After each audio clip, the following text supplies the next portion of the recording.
Assalamualaikum warahmatullahi wabarakatuh. Selamat pagi, salam jumpa, salam bahagia untuk sahabat Ayah TV dan juga rekan-rekan, kawan-kawan petani semangka dimanapun berada.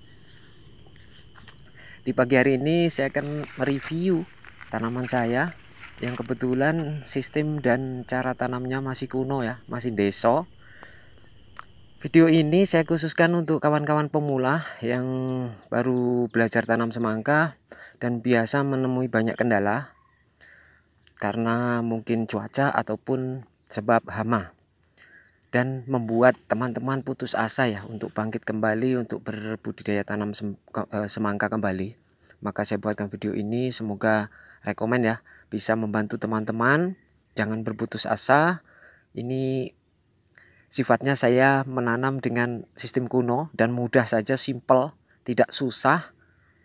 Mungkin faktor hoki ataupun faktor keberuntungan juga bisa menyertai daripada budidaya tanam semangka ini. Jadi teman-teman saya sarankan untuk tidak berputus asa. Masih banyak cara, bukan satu sistem saja, banyak sistem. Baik itu modern maupun kuno ataupun deso saja, tetapi juga berhasil. Maka dari itu simak video ini hingga selesai. Semoga bermanfaat dan tetap stay tune di Ayah TV channel.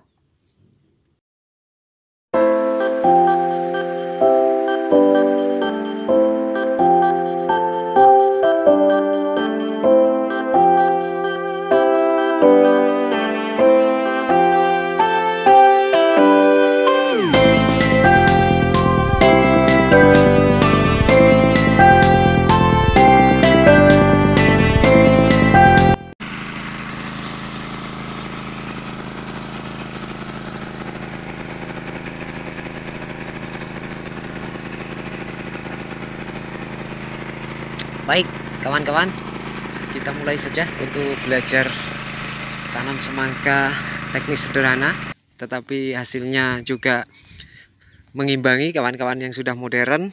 Pertama-tama kali teknik jambangnya, dari jambangnya ini biasa saja, kemudian pelotariannya. Kebetulan untuk varietas yang saya gunakan kali ini adalah Yungfong ya, yaitu varietas dari Malaysia, non bijinya. Dan seperti ini gambaran yang teman-teman lihat setelah pindah tanam berusia 12 hari. Ini sudah semestinya dilakukan topping. Untuk teknik penyiramannya saya menggunakan drip atau sistem pemupuan dan penyiraman dengan pompa air, dan pemupuannya dengan drip.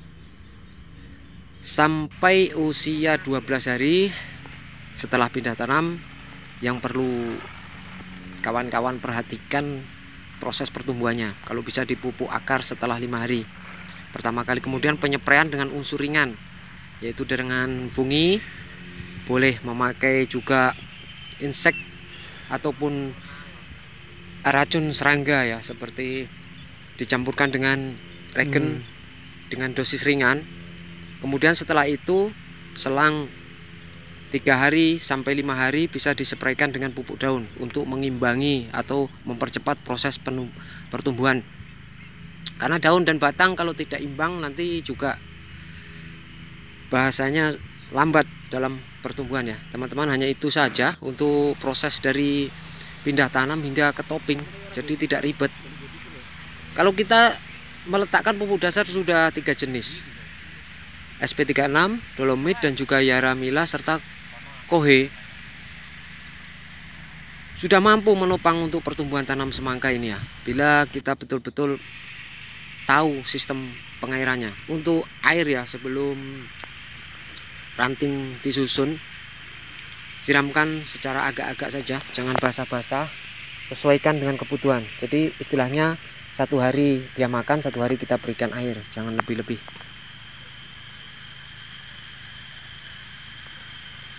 Kemudian teman-teman, sampai saat ini video saya buat ini sudah berusia 25 hari atau menjelang penyerbuan.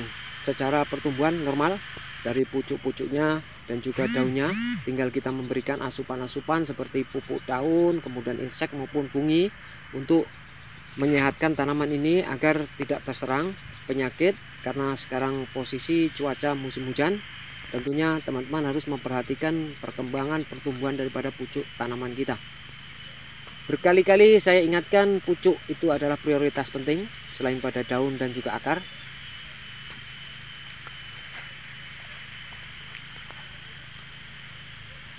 Perjalanan pucuk ini ditopang dengan pemupukan. Nah teman-teman, untuk pupuk yang saya gunakan sampai usia saat ini baru Yaramila 16 3 kali ya, sama kalau mungkin di rumah disebut Mutiara, kemudian sama pupuk akar tanpa unsur lain ya. Jadi saya tidak menggunakan organik ataupun serbuk-serbuk penopang lainnya, sejenis penyubur atau zat pengatur tumbuhan lainnya.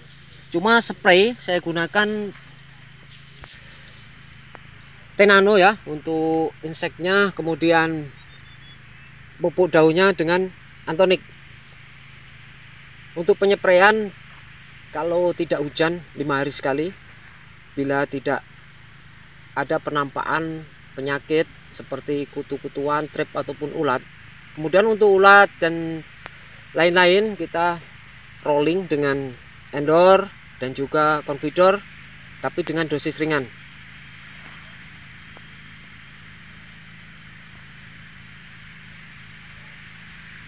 Untuk tepi-tepi bedengan, oh ya, untuk jarak bedengan teman-teman, karena ini lahannya sempit ya atau sedikit, hanya 1 hektar, jarak bedengan kita buat 4,5 meter saja.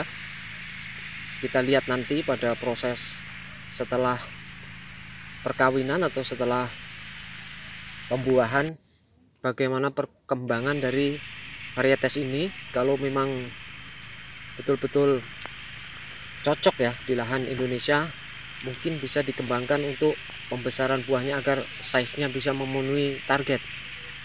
Kita akan mencoba menyesuaikan size buah atau pembesaran buahnya dengan yang biasa saya lakukan di Malaysia ya. Karena saya tengok atau saya lihat di Indonesia buahnya banyak, pokoknya cantik, tetapi untuk size buahnya tidak bisa maksimal, masih rata-rata 7 ke bawah ya. Padahal di Malaysia kalau memang benih ini atau varietas ini biasa bisa 7, 8, 9, bahkan di atasnya bisa ya. Dan untuk pembuahan kita tidak ada acara sorte ya atau seleksi buah, apalagi potong cabang dan lain-lain. Cuma kita topang dengan pemberian unsur pupuk lebih. Caranya setelah proses nyerbuk ya, untuk pembuahan kita berikan, nanti saya buatkan videonya ya setelah proses nyerbuk. Mudah-mudahan, doakan teman-teman untuk kali ini berhasil ya. Kita akan melakukan eksperimen.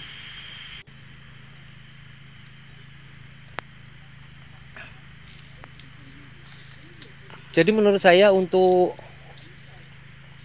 eksperimen atau untuk pembenihan ini menopang sekali keberhasilan. Jadi pemilihan varietas benih itu penting ya sahabat, bukan asal-asalan. Nanti ditakutkan kalau biasa kita melakukan penanaman semangka dengan benih yang kualitasnya kurang bagus, nanti senang atau mudah terserang penyakit dan ketahanannya kurang.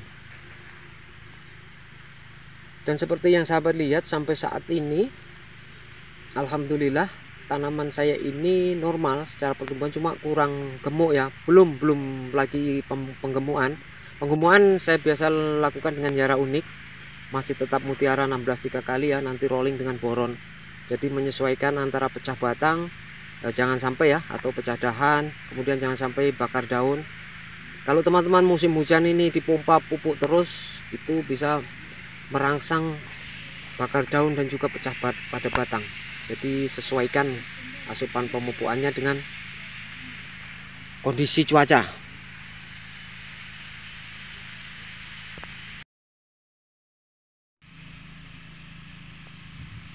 Ada juga pertanyaan dari kawan-kawan, mengapa rantingnya kecil-kecil, kemudian bagaimana nanti dipolinasi, apa bisa kuat apa enggak. Jadi teman-teman perlu saya ingatkan, bila ranting kecil sebelum polinasi tidak apa-apa ya, jangan takut, kemudian jangan buru-buru melakukan pemupukan secara berlebihan.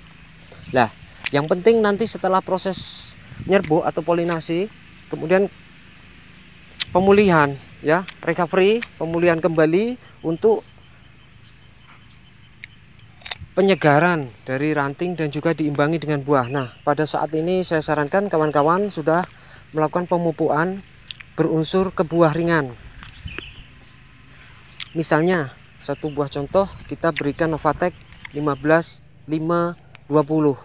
Ini dosisnya tidak terlampau besar, lain pada Garsoni 15-5-35 atau 30. Itu berdosis besar, jadi pupuk-pupuk berdosis besar pengaplikasikannya itu pantasnya setelah pembesaran buah. Jadi buah sudah bersaiz di atas 2-3 kilo ya.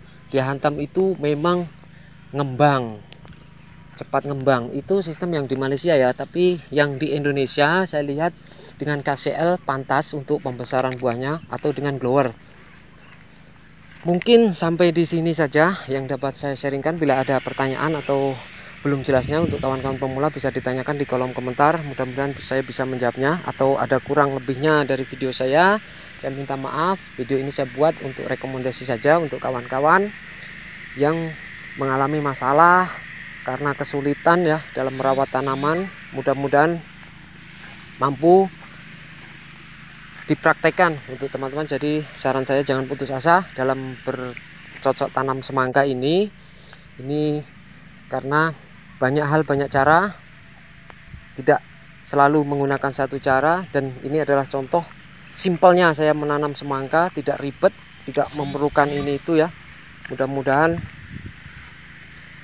bisa membantu teman-teman semua dalam berbudidaya tanam semangka.